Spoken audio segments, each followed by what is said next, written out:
Hello and welcome back to Noble Green and the second part of our look at Australia. Today we're going to be looking at Western Australia, Victoria and New South Wales. Now, starting off on the extreme west of the country, we've got the wine region of Margaret River, which is the most famous one. There's lots of other up and coming regions, but Margaret River is the one name that stands head and shoulders above the others. The predominant grape variety here is Cabernet Sauvignon. They also make some really good Bordeaux blends from Cabernet and Merlot, and some excellent Chardonnays, which we'll be looking at in a moment. Margaret River is on a stub of land that sticks out to the side of Australia, and its generally warm climate is tempered by currents coming up from the Antarctic Ocean via the Indian Ocean, which is the ocean to the west of Australia. And most of the land around here is quite low-lying, so you've got these lovely sort of river valleys that are perfect aspect for ripening the grapes with the setting sun. One of the wines we're looking at today is the Xanadu Chardonnay, which is a lovely example from a really good producer. Xanadu Chardonnay is matured in 25% new French oak, which isn't a huge amount compared to some really oaky Chardonnays that you might be more familiar with from Australia, but it just gives it a lovely, light, toasty character, a little bit of oak influence, but it's more about the purity of the fruit here. This is a really good example of Chardonnay, so let's give that a go first of all. This is lovely and bright and clear. Sometimes with some heavily oaked Chardonnays you get that yellow character to it from looking at it through the glass, but a lovely light wine, lovely freshness on the nose.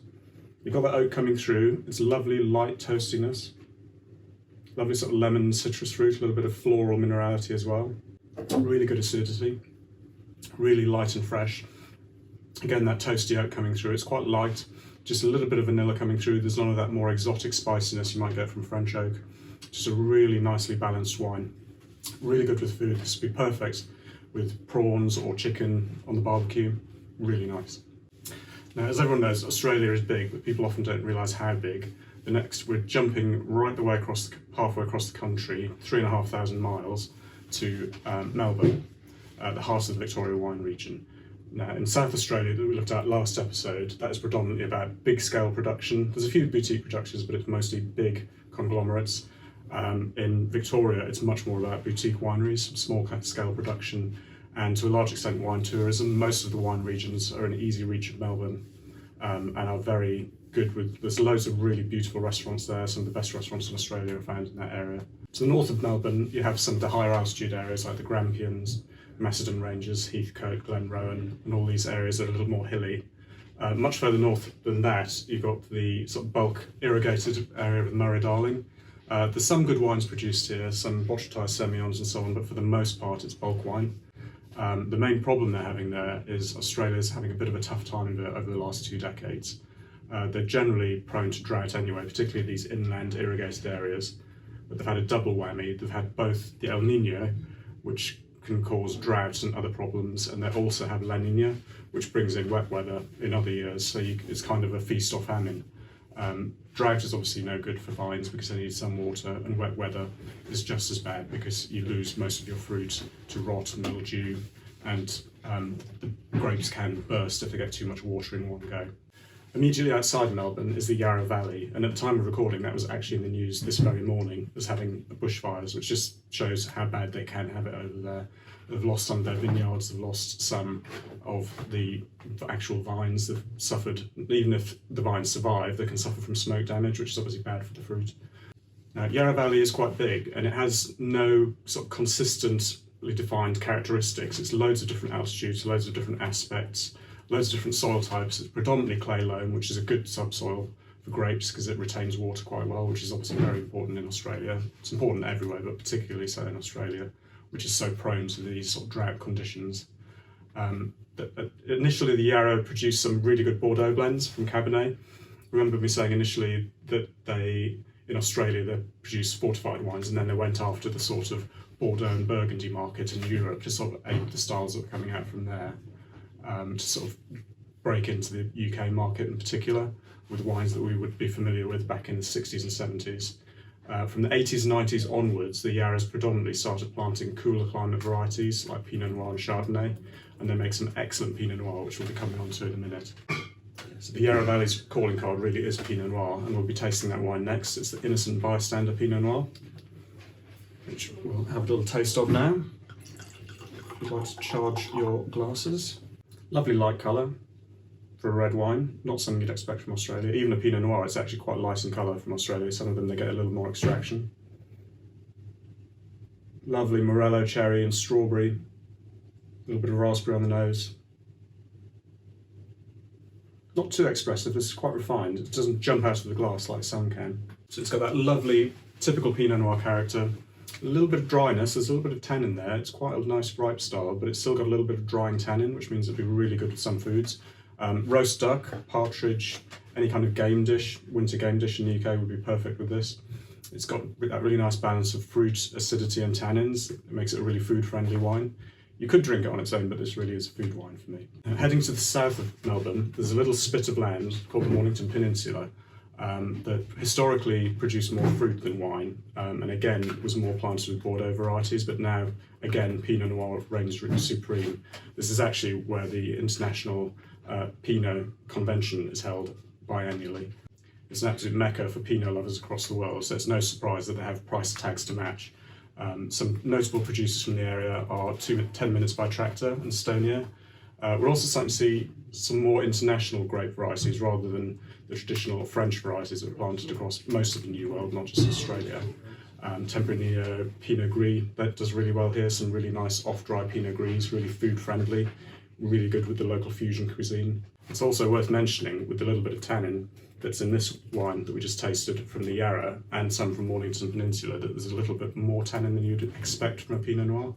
Now, I think personally that's because allegedly some of the grapevines were brought over by James Busby, the famous viticulturalist and plant collector in the 19th century. He studied in France and he brought loads of cuttings from France over to Australia, as I believe I mentioned last time, to a certain extent.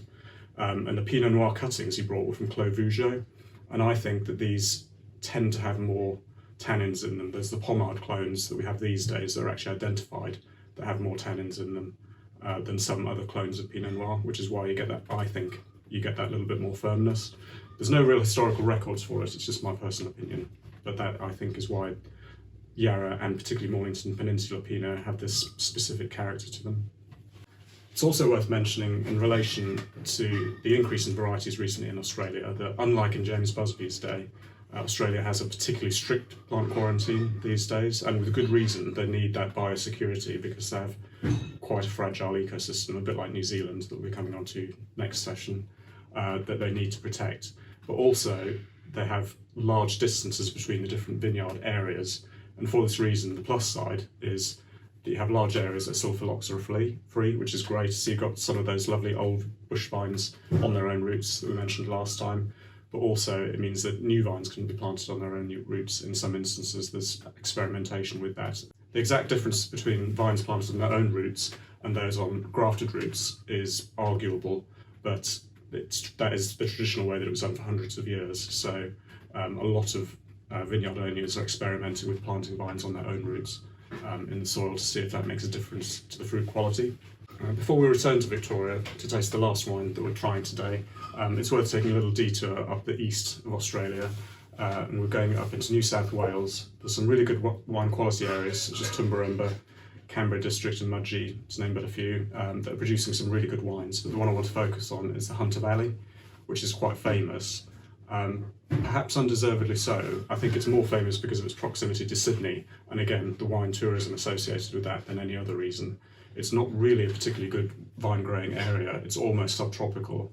It gets quite a lot of dampness, but the vines that are planted there have done quite well, and with good viticultural management and farming practices, they can produce some really good wines. One that's worth mentioning that is unique to the area is Hunter Valley Semillon, and there's one producer in particular, Tyrrell's, who sort of pioneered that style. Because of the danger of rot in the damp climate, they started picking quite early at about 11% potential alcohol, and what that gives you is screechingly, tooth-itchingly high acidity, and also quite a lean wine. Yes, battery acid is the most common tasting note. This really, really high acidity is almost undrinkable, but what it does do, after a few years in bottle, you start to get this lovely toasty complexity, sort of honeyed sweetness coming through from a really, really dry wine, and it can age for decades, really beautiful, almost like a Burgundy. It takes on really complex, beautiful notes as it ages. And again, given that the high acidity is still there, it never really goes away. But with this honeyed sweetness, you get that lovely balance that makes it a really classic food wine. Really good with fish, sushi in particular, just an absolute world-class wine that's well worth looking out for. Also, it's worth mentioning in the Hunter, they do make some world-class Shiraz as well, cool climate Shiraz, more northern Rhone in style, a bit more like Syrah. And given the high acidity that still remains in it, it can age more like a Burgundian Pinot Noir.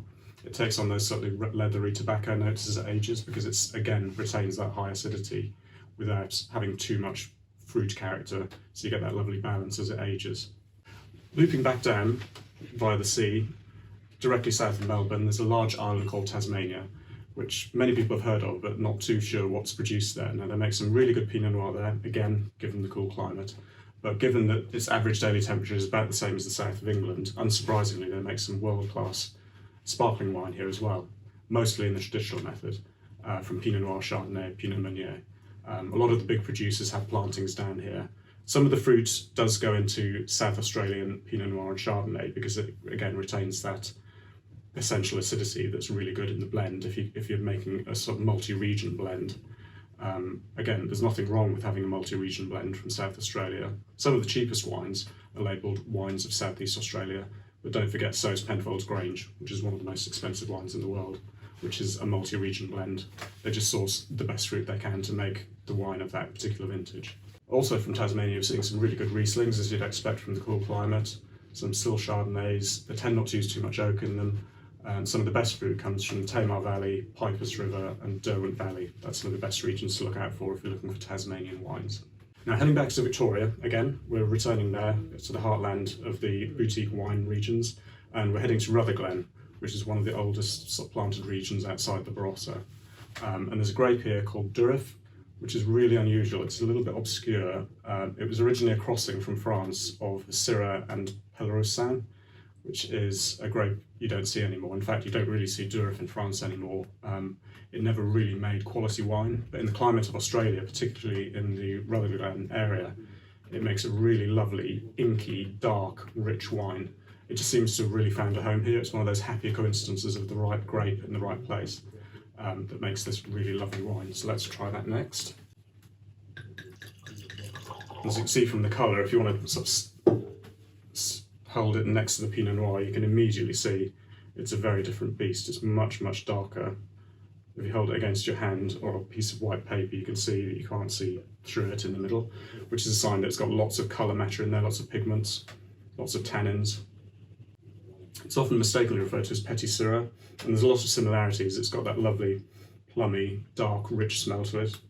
Bags of fruit in there, a little bit jammy, but not overly so. Now the tannins are quite drying in the mouth. There's lots of fruit there, but there's loads of tannins as well. This really is a red meat wine. This is either a steak or kangaroo steak on the barbecue wine. It is really grippy. But bags of fruit, I would actually say in the summer, chill it slightly so you don't get too much of that overt fruit character. It's something they certainly do in Australia. They're quite used to chilling, even their heavy reds.